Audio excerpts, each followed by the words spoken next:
Okay, last question is what is one piece of advice you'd give to someone who wants to live out the ideas of Laudato Si more fully? It's a wonderful question. My advice is to listen, and to gaze at our saints, especially Saint Francis of Assisi and Saint Ignatius of Loyola.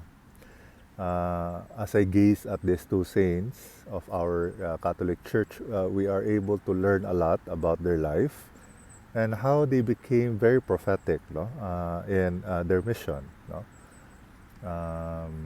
Both of the saints learned how to slow down and how to walk slowly and how to listen. No? Listen to the inner silence, to the inner voice of God in their life, learning to listen to others, but also learning to listen to creation. No? Learning to gaze and notice uh, the the life, the the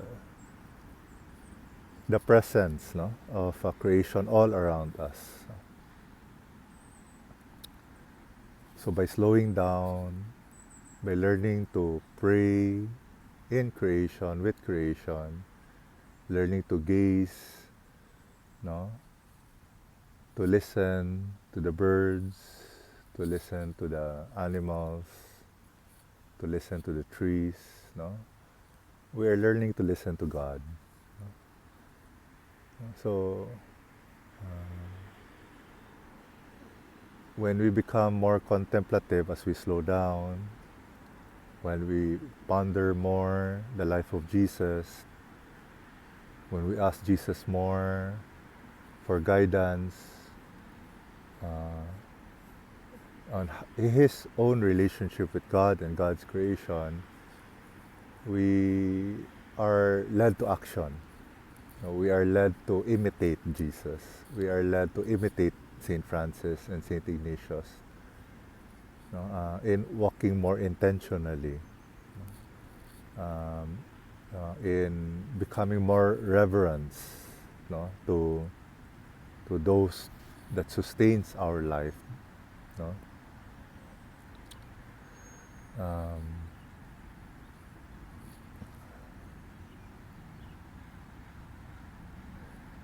Specifically from my own experience of living Laudato Si more fully, I am seeing this as a 7-year journey as I enrolled in the Laudato Si action platform to become a Laudato Si family. So the first year of my animation of Laudato Si, the spirit of Laudato Si in my life, begins in family. I began my journey in Laudato Si much recently in 2023 after praying the spiritual exercise of St. Ignatius of Loyola with Jesuit West USA in Portland, Oregon. And in that prayer, in the spiritual exercise, I heard a very clear invitation from Jesus. Bobby gazed at the hidden life of the Holy Family, no, of Jesus, Mama Mary, and St. Joseph in Nazareth. As I gaze at the hidden life of the Holy Family from the lens of Laudato Si and Ignatian spirituality, I learned how the Holy Family had a very uh, intimate, close relationship with creation.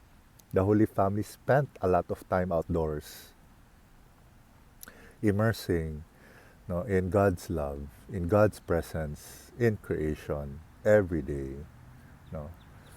And that is our experience here in Canada. No? That is what it means to be Canadian, is to spend a lot of time, no, outdoors. No? In St. Paul's School, where my children study, Catholic school here in Richmond, the children are invited to spend at least 1,000 hours per year outside, outdoor. Very intentional. No? Um, and by osmosis, no, by by spending time in God's creation, we are able to build very good relationship, intimate relationship. with God in creation. Uh, Another experience that helped me live Laudato Si more fully was to engage in frequent Laudato Si conversation with the Spirit. No, so if we gaze again at these two saints, Saint Francis and Saint Ignatius, both of them uh, practiced a lot of conversation with the Spirit. No, with people, with creation, with the animals. They had conversations regularly, but in the Spirit. No, with the Spirit. No? So, what does a Laudato Si conversation in the Spirit, no, sounds like, no, feels like? No? Try it. No? Have conversation with others in Laudato Si, in the Spirit. No? It is very formative, and it will develop our sensitivity to the spirit of Laudato Si in our life and in the life of others. I've been practicing since October 4, 2023, what we call an after-school examen. Uh, Again, it is a respond to animate the spirit of Laudato Si with my children. So we adopted the famous 500-year-old Ignatian examen of Saint Ignatius, and it's an invitation to listen, father and child, parent and child. No, every afternoon after school, one on one. I have three children, so I listen with them individually for 10 to 15 minutes. So we're learning to listen to each other, we're learning to listen to God, we're learning to listen to creation, and we're learning to listen to the school community. It is in this process of listening, learning to listen to the child, learning to listen to the child within me, learning to listen to the voice of the child Jesus in my child, learning to listen to God in my child,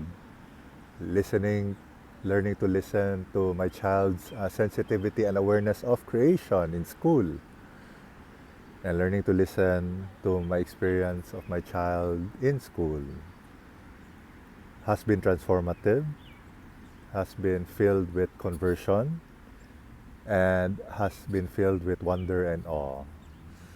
The wonder and awe that my child experiences in school every day is passed on to me as I listen to them through the after-school examen.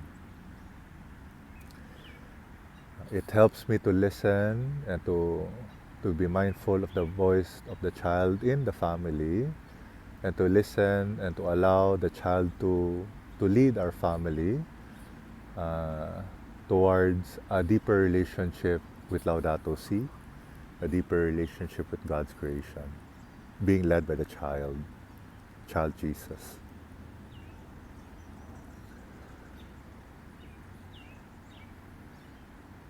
I also learn how to develop my relationship with water through my practice every Saturday, called Ignatian Swimming Spiritual Exercise.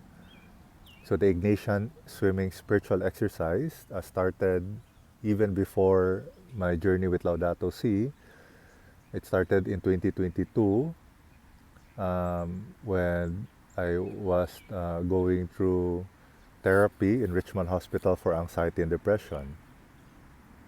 And the therapist invited us to discern of a physical activity I can do weekly that will help with my mental, physical, psychological, and spiritual well-being. And I discerned swimming, because swimming reminded me of three very important men in my life. My grandfather, Alfredo, who brought us to his beach house in Cebu every Sunday when I was a child. And by my father, Bob, who brought us swimming in Cebu Country Club regularly as I grew up as a teenager. And my spiritual director, Father Matt Sanchez of the Society of Jesus, who invited me to swim with him in Sacred Heart Novitiate, the Jesuit Formation House in Novaliches, when I was praying the spiritual exercise with him in around 2019. And at that time, Pope Francis came to Canada, no? And in 2022, July, on a pilgrimage of healing and reconciliation with the indigenous people of Canada. So I integrated all of this and thought that can I swim every Saturday, from a lens of Ignatian spirituality, in a swimming while praying while swimming, praying the Holy Rosary and praying the Ignatian Examen. And the experience was the fruits of that praying and swimming is to heal and reconcile with God in water.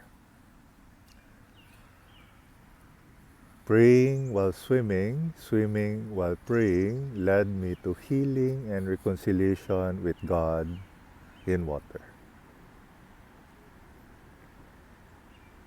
So, Laudato Si. I love water. I love the trees. No? When I went to a retreat with the Men's Rites of Passage, the first MROP of Father Richard Rohr, a Franciscan priest, the first MROP to be conducted here in Canada, happened last year in the Roach. 100 men from North America came together. 5 days. Male spirituality, Franciscan spirituality retreat. It was a transformative experience, and I came out of that retreat with my first ecological name. And my ecological name is Listening Tree. I'm learning to become a listening tree. A tree that learns how to listen. A tree that learns how to gaze at the people, at the animals, at the birds, at the insects. A tree that is deeply rooted. A tree that is stable, that is strong, that is firm. A tree that gives life. A tree that absorbs, and inhales all the pollutions and converts all of those harmful pollutions to air for us to breathe. A tree that witnesses as time passes by through generations, listening to the people of the land, listening to the animals, bearing witness with love and mercy. A tree that is suffering, a tree that is destroyed, a tree that is hurting, a tree that is all interconnected, a tree that notices the change of time, but a tree that is constant, a tree that listens, a tree that loves. So I am Bobby, Listening Tree, and thank you for listening to my journey with Laudato Si. My initial out of 7-year pilgrimage to become a Laudato Si family, I'm entering my second year.